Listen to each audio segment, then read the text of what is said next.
In my past life, my mom caused my CEO dad's car accident and death. My maternal grandparents went bankrupt and committed suicide, and my uncle Kyle was framed and sent to prison. Reborn, they all returned to get revenge on my mom. Dad stared at mom's slightly rounded belly, his eyes dark. Chloe, are you trying to trick me with a fake pregnancy again? This life, I'll never believe you. The next second, he unexpectedly heard my inner voice. Fake pregnancy? Does Daddy think I don't exist? I'm here. Daddy, you're so handsome, you look super strong, you can definitely protect Mommy and me. My CEO dad froze, startled. Kyle sneered from the side. Chloe deliberately claims pregnancy to gain our pity, then she'll start plotting to harm us. Hmph, this time, I'll make her life a living hell. Mom looked at them, confused, while I kicked my feet around inside her belly. Uncle, my mommy isn't lying, okay? When I'm born, Uncle will lift me up high and spin me around. Everyone stared at Mom's slightly bulging belly, suddenly falling silent. Didn't Vivian say Chloe was faking her pregnancy? So, who was this little one having a concert in there? Under the cold hospital lights, the entire family's gazes were glued to Mom's slightly rounded belly. I shyly curled up, rolling halfway in the warm womb. Oh no. So many people are staring at baby. I'm shy. Dad and Kyle's bodies subtly jolted at the same time. Grandpa Richard and Grandma Eleanor also exchanged surprised glances. They had all clearly heard that sweet, baby-like complaint. Vivian, oblivious, only found their sudden, more eerie silence strange. The dagger in Dad's hand clattered to the floor. He stared intensely at Mom's belly, his expression shifting from dark to utterly bewildered and uncertain. Mom looked up at him, asking confusedly. What fake pregnancy? Honey, are you too excited to be a dad? And Mom, Dad, Kyle. Why do you all look so upset? Aren't you happy I'm pregnant? No one present paid attention to Mom's confusion. Their eyes were filled with deep resentment. Doctor. Dad suddenly yelled towards the door. Arrange a full prenatal checkup for her immediately. Vivian, the fake sister, quickly grabbed Dad's sleeve, her voice laced with urgency. Ethan, in the past life, didn't you personally see her big belly was just a pillow? And the private doctor I hired explicitly said she wasn't pregnant. Why check again? Hearing that, my tiny foot lightly kicked the uterine wall. That bad woman is lying again. In the past life, Mommy was pregnant with me, but a bad person pushed her down the stairs, and she lost her baby. That's why she held a pillow every day and sang lullabies. I could only become a little ghost, wiping away Mommy's tears. My little hands ached from struggling for countless days. To finally get this chance to be reborn and come back to Mommy's tummy. Thinking this, my nose stung, and I couldn't help but rub my cheek gently against the uterine wall, like a tiny kitten. Mommy, don't be scared. This time, I'll definitely protect you. I'm excited to see this world, excited to see Daddy and Mommy. Shut up, everyone shut up. Dad suddenly covered his ears, his pupils constricting violently as he stared at Mom's abdomen. Doctor. Immediately, now, a prenatal checkup. A flicker of panic crossed Vivian's eyes. Kyle couldn't help but frown either. During the examination, when the cool ultrasound gel touched Mom's belly, I wiggled curiously. Wow. The chilly gel feels like Jell-O. Is the doctor looking for me with that probe? I'm here, I'm here. Let Daddy see me. Dad unconsciously held his breath, staring intently at the screen. Kyle instinctively took a half step forward, and Grandpa Richard and Grandma Eleanor clenched their hands tightly. The ultrasound machine suddenly emitted a strong, rhythmic thumping sound. A tiny, bean-like outline appeared on the screen, actively kicking its little legs. 14 weeks gestation, fetal heartbeat is strong and normal, the doctor said, pushing up his glasses. Miss Chloe is indeed pregnant, and the baby is very healthy and active. The color drained from Vivian's face completely, and she quickly spoke. Impossible. In the past life, you all saw it. She accused me of pushing her down the stairs, and after her miscarriage, it was a pillow that fell out. Ethan, you saw it with your own eyes, how could she really be pregnant? The whole family was stunned, but what echoed in their minds was my earlier thought, was pushed down the stairs by a bad person, and lost her baby. Especially Dad. Listening to my cheerful inner voice and seeing the indeed existing tiny bean on the screen, his expression was incredibly complex. Vivian saw their expressions soften. She immediately put on that pitiful look, speaking softly and weakly. Maybe we truly misunderstood Chloe in the past life. Perhaps she was really pregnant but miscarried accidentally, then had a breakdown and mistook the pillow for her baby. It's just. I can't understand how someone intellectually impaired and mentally unstable could be so cunning, capable of plotting against us and causing our deaths. Hearing this, Kyle immediately scoffed, his eyes filled with vigilance and hatred. So what if she's not faking her pregnancy? It's an undeniable fact that Chloe ruined our family in the past life. And what kind of good could come from that vicious woman's belly? Probably just a little monster, here to make our lives hell. Wah. Uncle's mean. How can he call me a monster? I'm here to bring good fortune. I pouted aggrievedly, turning over unhappily in Mom's tummy. Kyle choked on his words at this sudden protest, and went silent. Mom seemed to sense something, gently stroking her belly. She looked at her family even more confusedly. You're all so strange. Pregnancy, and you're talking about past lives? No one had the mind to explain the past life to a beautiful, simple-minded woman with low intelligence. Vivian's eyes turned cold, but when she looked at Kyle, Richard, and Eleanor, her voice became sugary sweet. Kyle, how can you speak of Chloe and her unborn child like that? Chloe doesn't know anything right now, and her intelligence is low. Perhaps the maliciousness from the past life. Enough. Dad abruptly cut her off, his voice sharp. He rubbed his temples, his mind filled with my thoughts of becoming a little ghost to wipe Mommy's tears, and struggled for countless days. A strange pang twisted in his chest. Even if she was bad, the child is innocent. Though his tone was still firm, the killing intent from before was clearly gone. Grandpa Richard also frowned, looking at his daughter's bewildered, innocent eyes and her bulging abdomen, speaking in a low voice. Until things are completely clear, everyone, speak less. His gaze swept over Vivian, carrying a flicker of scrutiny. Grandma Eleanor looked at the little life on the screen, and a subtle softness also flashed in her eyes. Vivian felt a jolt of panic seeing them hesitate, but on her face, she managed to look even more wronged. That's true, maybe this time our family can have a good ending. At her words, the various events of the past life seemed to replay before everyone's eyes, preventing them from letting down their guard or their hatred. Vivian saw that she had achieved her desired effect and immediately looked at Mom provocatively. Chloe, everyone cares about you so much. You really must keep this baby safe. Mom completely missed the malice in her words, returning a bright, silly smile and nodding vigorously. Thank you, Vivian, for your concern. Baby and I will do our best. Vivian choked at her pure reaction, almost failing to maintain her expression. Back at the family estate, the atmosphere remained heavy. Though Dad no longer mentioned tormenting Mom, his gaze was still cold. Grandpa Richard and Grandma Eleanor were silent, and Kyle had moved to the guest house furthest from the main residence, adopting an out-of-sight, out-of-mind attitude. Yet, in his ears, he still seemed to hear Uncle's mean. It was the weekend family dinner. A critical bidding document from Grandpa Richard's study had vanished without a trace. Search. Search everywhere. Grandpa Richard roared, his face ashen with fury. Only family members knew where that document was kept. All suspicious glances instantly focused on Mom. After all, in the past life, it was Mom who had leaked company secrets. Vivian, supporting Grandpa Richard, appeared worried but every word was carefully manipulative. Chloe, you're the only one who entered Dad's study these past few days. I know your memory isn't great during pregnancy, but the document is very important. Can you please try to remember where you put it? Mom looked bewildered, trying hard to recall. I did go into the study to bring Dad ginseng tea, but I didn't touch any documents. That bad woman wants Mom to take the fall again.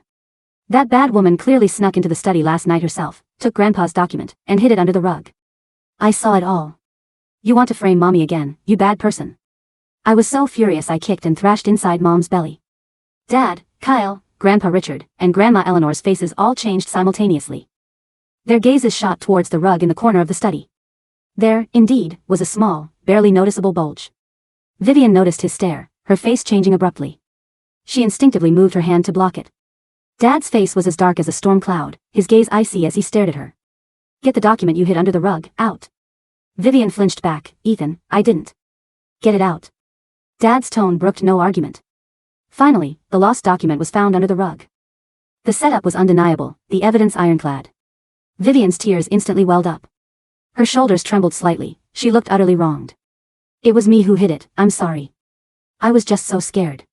I was afraid Chloe would, like in the past life, leak such an important document and cause our family's bankruptcy, leading to a tragic life. I didn't know what to do, I just acted on impulse. I thought I'd hide it first and secretly put it back after the bidding ended. That way, it would be foolproof. Her excuse was riddled with holes, even a little foolish. However, seeing Vivian cry so heartbrokenly, and hearing her mention the past life's tragedy, the strictness in Grandpa Richard and Grandma Eleanor's eyes softened slightly, replaced by a complex understanding. As if her foolish actions truly stemmed from love and fear for the family. Kyle immediately stepped forward, shielding her. Vivian was also thinking of the family. She just used the wrong method.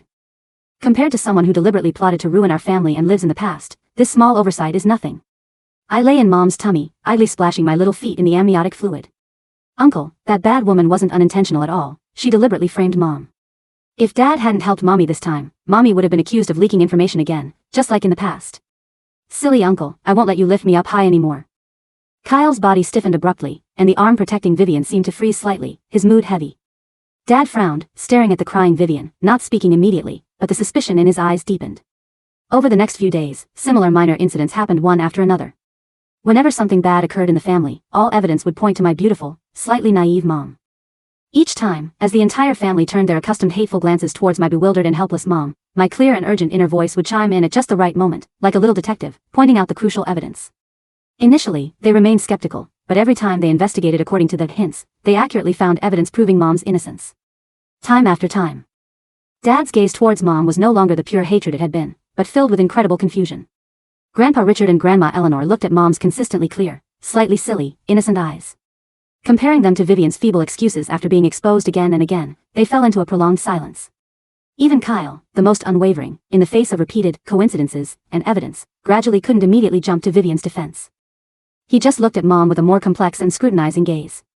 Could it be that the vicious woman, Chloe, who had ruined their family in the past life, was truly innocent? After a business gala, Dad and Kyle went to the parking lot to get their car, and Mom and Vivian followed. Suddenly, a dozen men armed with clubs and menacing expressions surrounded them from the shadows. "Long time no see, Ethan, Kyle?" The leader grinned maliciously. "Finally caught you alone. This time, if I don't cripple you, I'll have lived for nothing. Oh, and you brought 2 pretty women along, huh? Perfect, let's take them all." I was so anxious I bounced around inside Mom's belly. This didn't happen in the past life. Why are there bad guys suddenly coming to bully Daddy and Uncle Kyle? Daddy and Uncle Kyle, you must be careful. Hearing my inner voice, Dad and Kyle's faces hardened simultaneously, and they quickly took a defensive stance, back to back. Dad looked at the lecherous leader, his face sinking. "Watch your mouth. Say one more word, and I'll rip it off." Kyle's face was also incredibly grim. "Vivian, Chloe, you 2 go first." Vivian's voice trembled. "No, how can I leave you with so many people? We're family." Even with her low intelligence, Mom could tell it was dangerous. Protecting her belly, she blurted out, "Okay, I'll go first." With that, she actually turned and ran without hesitation. Her speed was unbelievable for a pregnant woman. Dad and Kyle, seeing her decisive abandonment and self-preservation, couldn't help but feel disheartened. The hatred for her that had recently wavered surged up again. Kyle scoffed, his tone full of sarcasm. "Sure enough, in a crisis, she's not so dumb. Her selfish nature is exposed. Just like in the past life, and we actually believed her again and again. Foolish for 2 lifetimes, huh?" Dad's lips were pressed into a thin line, and though he said nothing, his eyes had grown much colder. Vivian, seeing Mom run off, had a flicker of surprise and triumph in her eyes, then switched back to a look of extreme worry. "Kyle, Ethan, even if Chloe doesn't care about our lives, she's pregnant. With so many bad guys, I'm worried, I'm going to check on her." After saying that, she also quickly ran off, but instead of chasing Mom, she hailed a car, and smirking, she drove off. In the parking lot, Dad and Kyle stood back to back, surrounded by a dozen burly men with iron bars. Both were injured, Ethan's lip was split and bleeding, and Kyle's white shirt had blood seeping from the shoulder. The leader's eyes gleamed malevolently as he swung the cold iron bar. "Brothers, they're exhausted. Let's get them. They're worth a fortune, millions each. If we sell their organs separately, even more valuable." As the others prepared to charge again, Dad and Kyle's faces were grim. Just then, my inner voice was heard from the darkness. "There's no signal here in the parking lot, but Mommy has already called the police, and she's also called Grandpa and Grandma. The police will be here soon, Daddy and Uncle Kyle, you must hold on. Mommy, you must protect yourself too. I'm so scared and worried." Then came Mom's scream. She rushed out of the parking lot, holding a thick wooden stick, sweating profusely. "Stop it. No one gets to bully my family." Dad's eyes were wide with shock and horror. Kyle's ear was bleeding badly, and he couldn't hear a thing. Seeing Mom run back, his face twisted with scorn and hatred. "You didn't care about sticking together a moment ago, now you're back pretending? Chloe, are you here to watch us die? Are you happy to see us die again?" Mom ignored Kyle's taunts. Seeing the group swinging their clubs at Kyle's head, she screamed. "Kyle!" Terrified, she rushed forward like a madwoman, throwing herself over him. The heavy iron bar struck her with brutal force. Mom screamed, and in front of Kyle, she collapsed softly to the ground. Bright red blood immediately gushed from between her legs, quickly staining her light-colored skirt. 2 voices, twisted with shock, simultaneously pierced the silent night. "Chloe? Chloe?" The heavy iron bar struck with a sickening, dull thud. To Kyle, the world seemed to lose its sound. He had been bracing for the impact. His eyes closed in anticipation of pain, his heart hardened with a lifetime of resentment. He had truly believed Chloe was back to play the martyr, to mock him, or to orchestrate some grand, twisted scheme to finish him and Ethan off. Just as she had in their past life. But instead of the cold, crushing bite of iron against his skull, he felt a soft, warm weight collapse over his back. Then came the scream, a raw, choked sound of pure agony from Chloe, followed by the heavy splash of something wet hitting the asphalt. Chloe. Ethan's voice tore through the damp night air, cracked and terrified. Kyle spun around, his hands trembling so violently he could barely support himself. The sight before him made his breath seize in his chest. Chloe lay huddled on the dirty concrete of the parking lot, her fingers weakly clawing at his torn sleeve. Her face was deathly pale, her eyes wide with a childlike, uncomprehending terror. Between her legs, a dark, thick crimson was rapidly spreading, staining the hem of her light blue maternity dress, pooling onto the cold ground. No. No, no, no. At that moment, a tiny, trembling voice echoed directly inside Kyle and Ethan's minds. It wasn't the cheerful, bouncing tone from before. It was weak, shivering and faint, like a candle flame struggling against a howling gale. Daddy. Uncle Kyle, it hurts. It's so cold, and so dark. Is baby going to become a little ghost again? No. I don't want to leave Mommy. I worked so hard to come back. Mommy, don't cry, baby will protect you.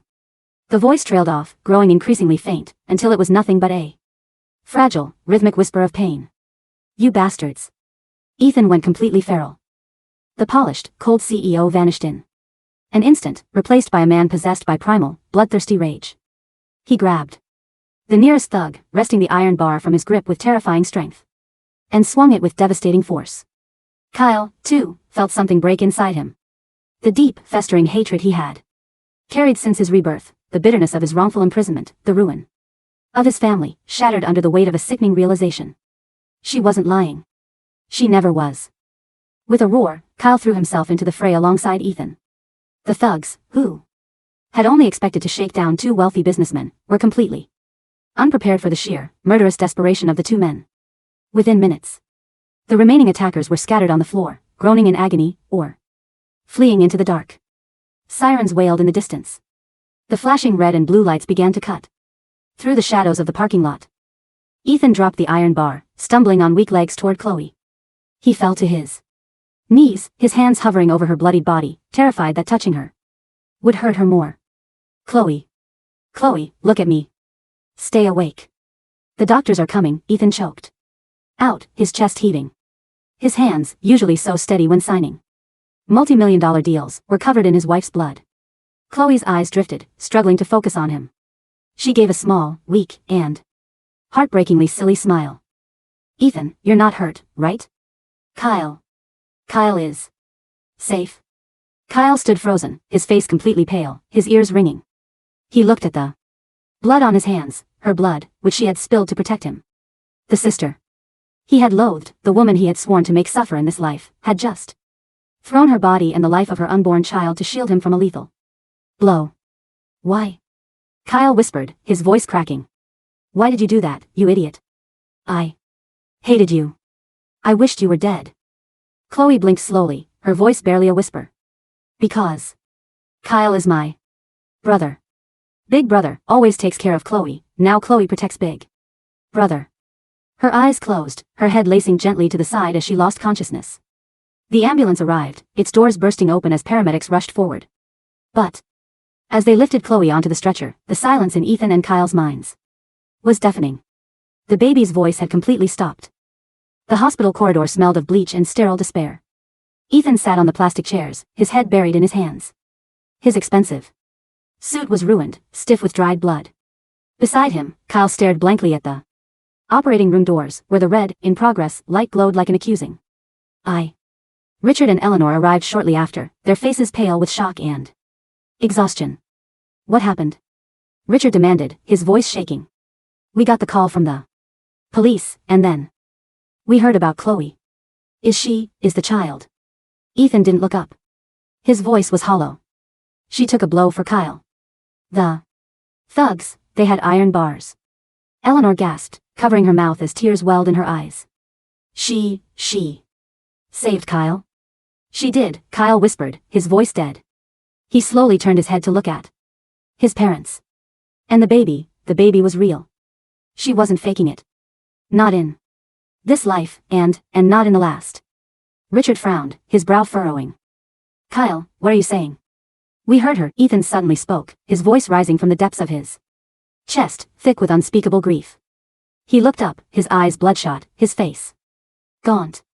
Kyle and I. We heard the baby's voice. In our heads. Just like before. At the hospital, and during the dinner. Richard and Eleanor exchanged a startled, terrified look. They had heard those strange, baby-like thoughts too, but they had forced themselves to believe it was a hallucination, a trick of their guilty consciences. But for both Ethan and Kyle to hear it simultaneously, during a life-or-death crisis? The baby, she said she was a little ghost in the past life, Ethan continued. His voice trembling violently. She said, in the past life, Chloe was pregnant. But someone pushed her down the stairs, and she lost her. That's why. She held a pillow every day and sang lullabies. She had lost her mind from the grief. Kyle's hands clenched into fists, the nails digging so deeply into his palms that they drew blood. And we thought she was faking it to gain sympathy. We thought she was playing us. When she lost her mind, we treated her like a monster. We locked her away, we sneered at her, we let her die in that cold, empty room. The weight of the truth descended upon the family like a crushing avalanche. The tragic, twisted past life they had all died resisting, the bankruptcy, the car accident, the prison sentence, had not been Chloe's doing. She had been a victim, a fragile, simple-minded woman who had been systematically broken, framed, and driven to madness. If it wasn't Chloe, Eleanor whispered, her voice shaking as she clung to Richard's arm, then who? Who did all of those things to us? Vivian, Ethan spat the name out, his eyes flashing with a terrifying, venomous hatred. It was Vivian. It has always been Vivian. At that moment, the elevator doors at the end of the hall chimed. Vivian rushed out, her hair artfully disheveled, her eyes red as if she had been crying for hours. She ran toward them, her voice filled with frantic, breathless concern. Ethan. Kyle. Thank goodness you're both all right, she cried, reaching out to grab Ethan's arm. I was so worried. After I managed to escape and find a car, I called the police immediately. But by the time I got back, you were already gone. I heard Chloe was hurt. Oh, heavens, is she okay? What about the baby? Ethan slowly stood up. He looked down at Vivian's hand on his sleeve. With a slow, deliberate movement, he grabbed her wrist. His grip was so tight that the bones in her wrist audibly creaked. Ethan. You're hurting me, Vivian whimpered, her face twisting in pain, though a flicker of genuine panic flashed in her eyes. What's wrong? You managed to escape. Ethan's voice was dangerously quiet, like the calm before a devastating storm. You said you ran to get a car. But the parking lot has surveillance, Vivian. The police have already pulled the footage. Vivian's face drained of color. You didn't go to find a car to save us, Kyle said, standing up and stepping toward her. His eyes, usually bright and expressive, were completely dead, staring at her as if she were a corpse. You hailed a taxi, got in, and watched from the corner as the thugs surrounded us. You smiled, Vivian. The street camera captured your face perfectly. You wanted us to die there. No. That's not true. Vivian stammered, trying to pull her hand back, but Ethan's grip was like an iron vice. I was terrified. I'm just a weak woman. What could I have done? I went to get help. And what about the past life? Ethan whispered, leaning down until his breath cold against her ear. Vivian froze. Her heart hammered against her ribs. The past life? How did he? The stairs, Ethan said, his voice cracking with a terrifying mixture of grief and rage. Who pushed Chloe down the stairs in the past life, Vivian? Who made her lose her baby, and then hired a private doctor to lie to me, telling me she was never pregnant? I don't know what you're talking about. Vivian shrieked, her voice turning shrill. What past life? Ethan, you're having a breakdown. Release me. Uncle Richard, Aunt Eleanor, help me. Ethan has gone mad. But Richard and Eleanor didn't move. They looked at Vivian with eyes full of cold, piercing realization. The puzzle pieces had finally fallen into place. The missing document under the rug, the constant accidents that always pointed to Chloe, the subtle poisonous whispers Vivian would feed them whenever Chloe did something simple-minded. She had played them all like fools. In their past lives, and almost in this one. We have already contacted the police, Richard said, his voice steady but carrying the immense weight of a patriarch who had realized his own monumental stupidity. The men who attacked Ethan and Kyle have been apprehended. Their leader is a known criminal. He has already started talking to get a lighter sentence. He said a woman hired them to permanently silence Ethan and Kyle. making it look like a robbery gone wrong. Richard stepped closer to Vivian, his eyes cold. He had your bank account details, Vivian. You paid him $3 million yesterday morning. Vivian's legs gave out. She collapsed to the tiled floor, her eyes wide with terror as she realized her entire web of lies had been torn to shreds. No, it wasn't me. I was forced, they threatened me. She sobbed. Crawling backward, but 2 police officers stepped out of the nearby exit, their faces stern. Vivian Lin, one of the officers said, drawing a pair of handcuffs. You are under arrest for conspiracy to commit murder, attempted murder, and financial fraud. You have the right to remain silent. As the handcuffs clicked around her wrists, Vivian looked back, her face twisting into a mask of pure, ugly malice. So what if you found out? She screamed, her voice echoing down the sterile corridor. You're too late. Chloe is going to die. That little brat in her stomach is already dead. You killed them yourselves. If you hadn't treated her like garbage, she wouldn't have been in that parking lot. You reborn fools, you ruined your own family. Her screeching laughter faded down the hallway as the officers dragged her away.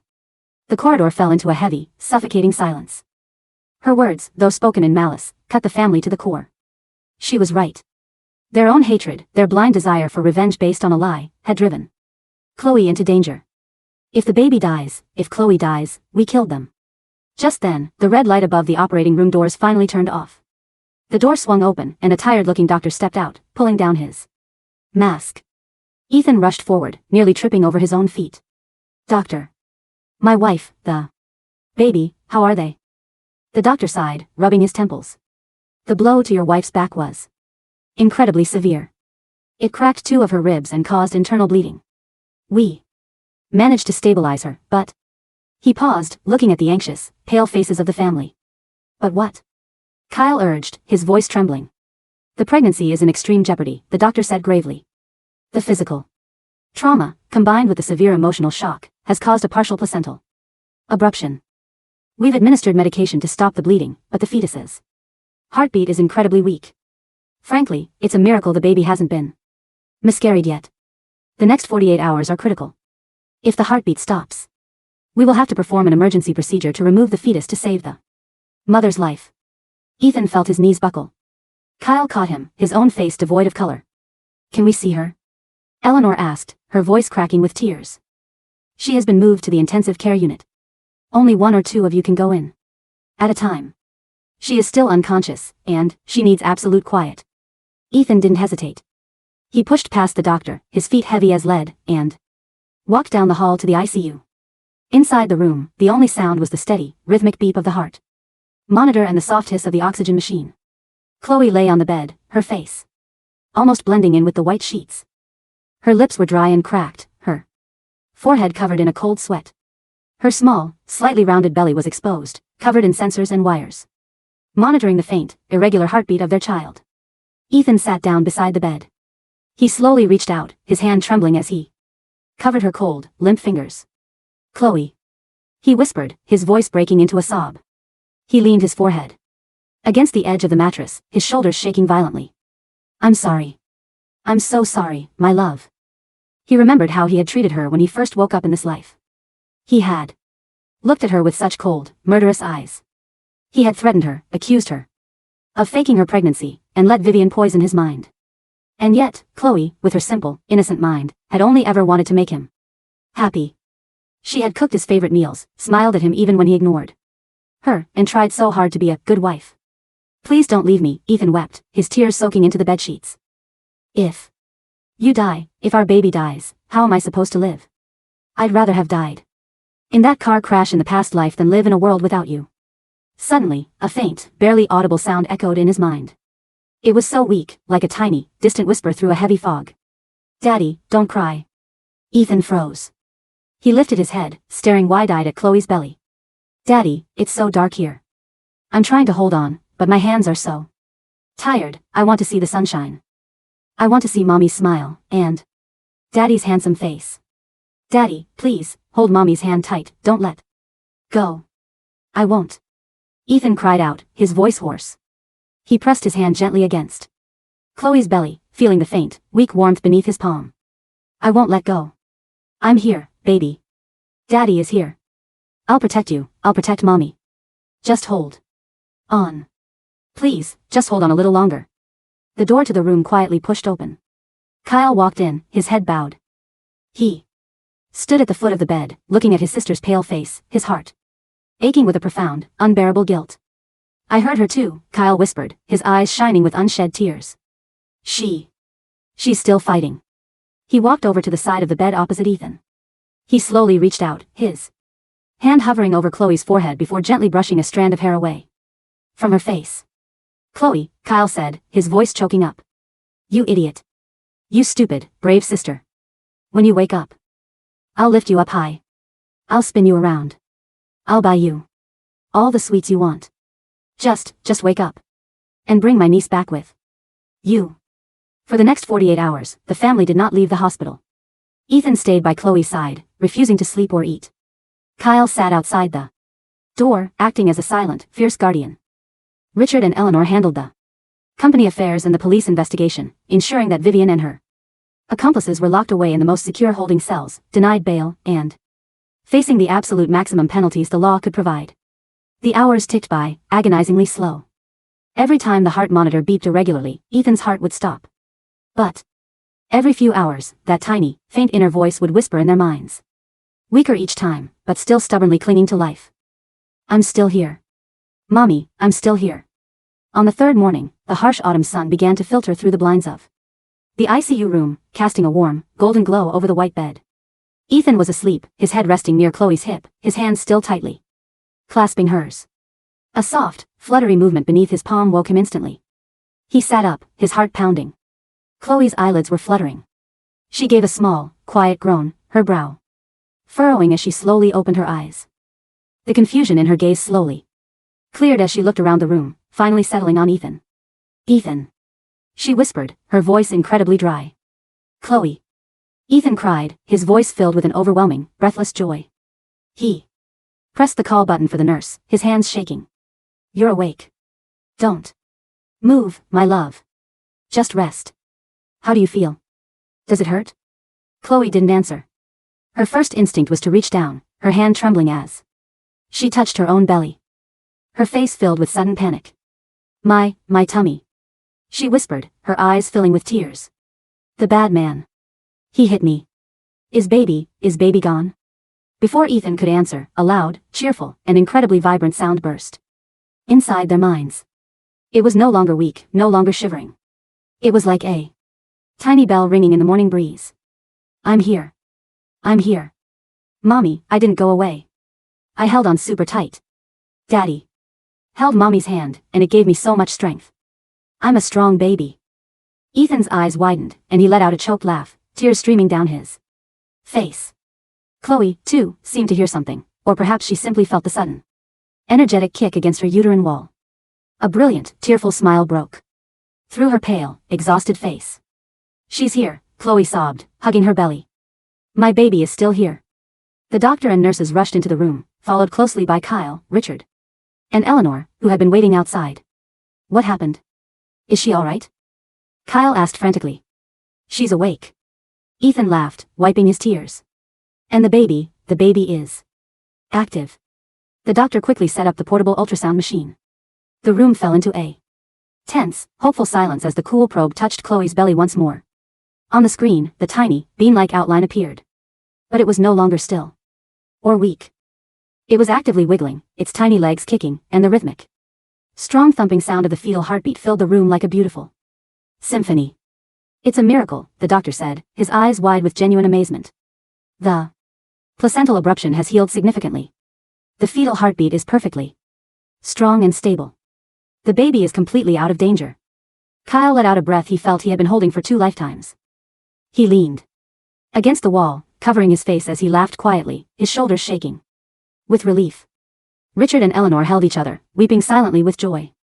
Chloe looked at her family, her simple mind unable to comprehend the complex, heavy emotions swirling in the room. She only knew that everyone was happy, and that her baby was safe. She looked at Kyle, who was still trying to hide his tears.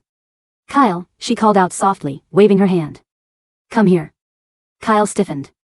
He slowly walked to the side of her bed, his head lowered, unable to meet her eyes. Chloe. I'm sorry. For everything. For what I said in the parking lot, and before. Silly Kyle, Chloe giggled weakly, though her cracked ribs twinged with pain. She reached out and patted his hand. You're my big brother. Brothers and sisters don't stay mad forever. But, you promised. Kyle blinked. Promised what? Uncle promised to lift me up high and spin me around. The baby's voice chimed in, sounding incredibly smug and excited. Uncle can't break his promise. Kyle's heart melted. A genuine, warm smile broke across his face, the first real smile he had worn since his rebirth. I promise, Kyle said, his voice thick with emotion.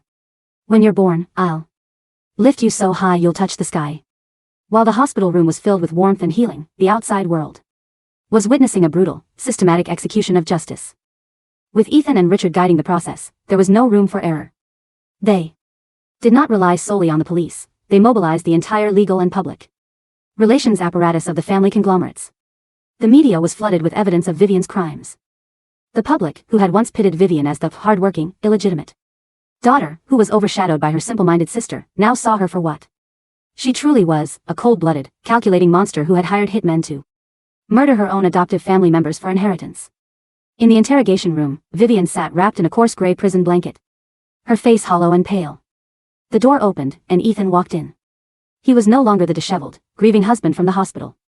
He was dressed in a tailored, charcoal gray suit, his expression cold and unyielding, carrying the terrifying authority of a man who ruled a business empire.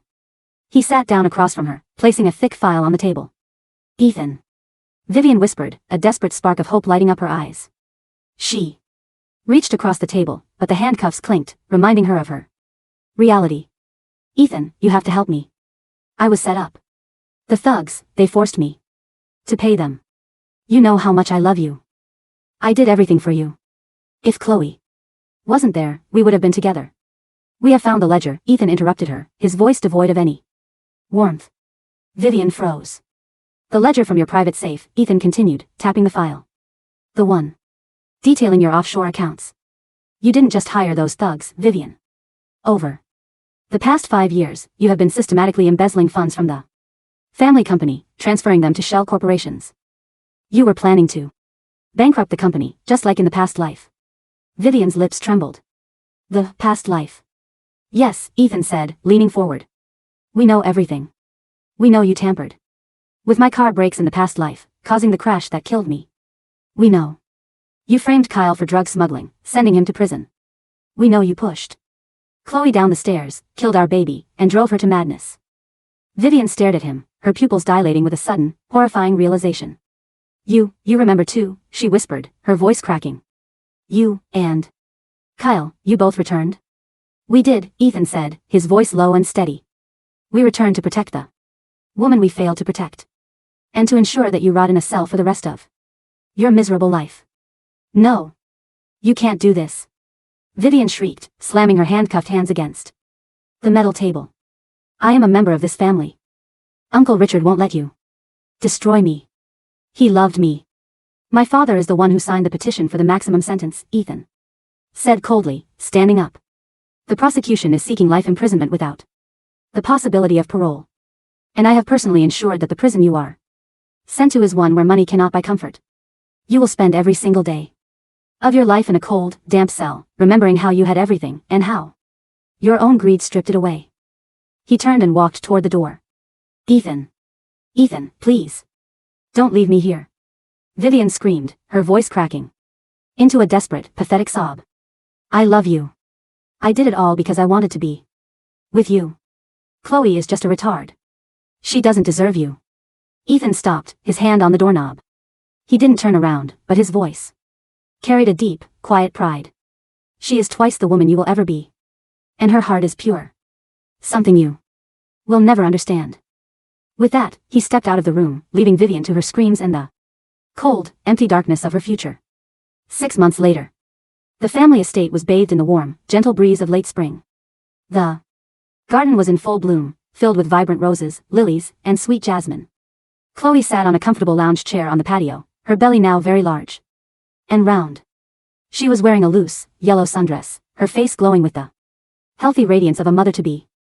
Ethan sat on a small stool beside her, carefully peeling a sweet orange and feeding the slices to her one by one. Is it sweet, my love? He asked, his eyes filled with endless tenderness. Super sweet. Chloe beamed, chewing happily. Baby likes it too. She's dancing. As if on cue, a loud, cheerful voice echoed in Ethan's mind. Yay. Orange. Orange is baby's favorite. Daddy, feed mommy more. I want to grow big and strong so I can see you soon. Ethan laughed, kissing Chloe's hand. The baby says she wants more. How do you know? Chloe asked, tilting her head with her characteristic simple-minded curiosity. Can you hear her too? Ethan smiled, brushing a soft curl behind her ear. Yes. I can hear her. She tells me how much she loves her mommy. Really? Chloe's eyes sparkled. She patted her belly. Baby, do you love mommy? I love mommy the most, the baby's voice chimed in, sounding incredibly proud. And I love Daddy, and Uncle Kyle, and Grandpa and Grandma. Our family is the happiest. Just then, a sleek sports car pulled up the driveway. The door opened, and Kyle stepped out, dressed in a relaxed linen shirt and sunglasses. He carried a massive teddy bear, almost twice his size, and a box of high-end pastries. I'm back. Kyle called out, walking up to the patio. He set the pastries on the table and tossed the teddy bear onto the empty chair. I bought the strawberry tarts Chloe wanted from the downtown bakery. Strawberries. Chloe clapped her hands, her eyes shining. Kyle laughed, leaning down to pat Chloe's belly. How's my little niece doing today? Is she still kicking you? Uncle Kyle, the baby's voice rang out, filled with pure excitement. Uncle Kyle is back. Did you buy me toys? The giant bear is so cute. I want to hug it. Kyle's eyes softened, a faint pink dusting his cheeks. He could hear her thoughts perfectly now, and every time she called him uncle, his heart felt like it was floating. The bear is for her, Kyle said, clearing his throat to hide his emotion. And I've already set up the nursery in the guest house. It has a custom-built slide. And a ceiling painted like the night sky. You're spoiling her too much, Kyle, Richard's voice came from the glass doors. As he and Eleanor stepped onto the patio. Richard looked healthy and relaxed, the deep lines of stress and anger that had once carved his face entirely gone. Eleanor carried a tray of fresh tea, her smile warm and peaceful. How can I not spoil her? Kyle muttered, though his eyes were bright. She's the little fortune of our family. She is indeed, Eleanor agreed, sitting down beside Chloe and gently rubbing her back. Our little savior. The family sat together, laughing, talking, and enjoying the warm afternoon sun. The dark, terrifying shadow of their past lives had been completely erased. Replaced by a bright, beautiful future. Suddenly, Chloe's face stiffened. She dropped the half-eaten orange slice, her hands clutching her belly as a low gasp escaped her lips. Ethan. She whispered, her voice trembling. My tummy. It's really tight. Ethan's smile vanished instantly. He stood up, his heart skipping a beat. Chloe? What's wrong? Is it pain? I think. Chloe gasped, her eyes wide with a mixture of fear and excitement. I think baby wants to come out now. The patio erupted into chaos, but this time, it was a chaos of pure, joyous anticipation. The hospital bag. Where is the bag? Eleanor cried, rushing inside. I'll get the car. Kyle yelled, sprinting toward his sports car, then immediately stopping. No, wait, my car only has 2 seats. Ethan, take your SUV. I'll drive. I've already called the private medical team, Richard said, his voice steady. But his hands shaking as he dialed his phone. They are prepared and waiting. Ethan lifted Chloe gently in his arms, his heart pounding with a wild, beautiful rhythm. As he carried her toward the car, a tiny, breathless, and incredibly eager voice echoed clearly in the minds of everyone present. Daddy, Mommy, Uncle, Grandpa, Grandma. I'm coming. I'm finally coming to see you. Please hold my hand when I'm born. Ethan looked down at Chloe, who was holding onto his neck, her face filled with trust and love. I'll hold your hand forever, Ethan whispered, kissing her forehead. The journey that had begun in a tragedy of a past life, filled with blood, tears, and betrayal, had finally reached its destination, a destination of warmth, healing, and a love that had defied time itself.